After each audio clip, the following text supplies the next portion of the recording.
hadalheyntii ugu dambeysay barta ay bulshada ku kulmaan ama social media.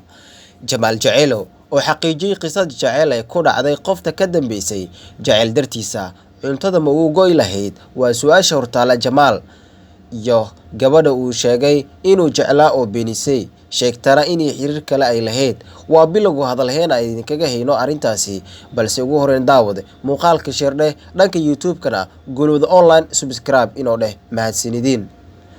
ugu horeen aan ku bilowno Jamaal Jacaylo oo ah qofka ay ku dhacday qisada xanuunka badan oo dadka qaar ka ilmeysay ayaa sheegay inuu gabadha uu jeclaa ay qiyaamaysay isagoona sheegay in uusan marnaba ka filin balse ay ku dhacday midaasi ileen waa qadarta Ilaahay.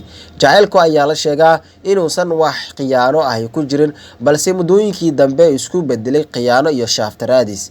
qisadani ku dhacday walaalkeena Jamaal ayaa waxa aad ugu xumaaday qaar ka mid ah bulshada Soomaaliyeed iyo kuwa mucaashiqiinta ah balse gabadha ayaa ilaa iyo hadda sheegtay inaysan wax jacayl ah weligeed u qaadeen Jamaal.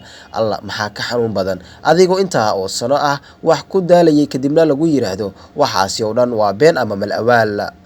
Jamaal ayaa xaaladiisu ah mid iska degan hadda balse qalbi jab aad u weyn ayaa soo gaaray walaalkina. qaar ka mid ah faniskiisa ayaa ku dhiirigelinaya siyaabo kala duwan kuwaas oo sheegaya inuu hore u socda misna aan gadaal soo eegin waayo qof waliba oo qalad ka gala ruux kala jecel mar bay ka soo baxaysa. sidaasi waxa yiri qaar ka mid ah dadka mucaashiqiinta ah oo jacaylka wax ka yaqaana kuwaas aad ula socda qisada ku dhacday Jamaal Jacaylo.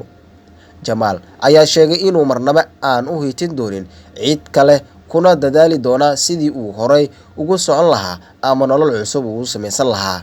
anagana waxaan leenahay Allah u fududeeyo walaalkeena Jamaal. adiga i daawanaya qaybta hoose comment-iga ugu soo duceey saaxiibayaal aad baad u mahadsantihiin.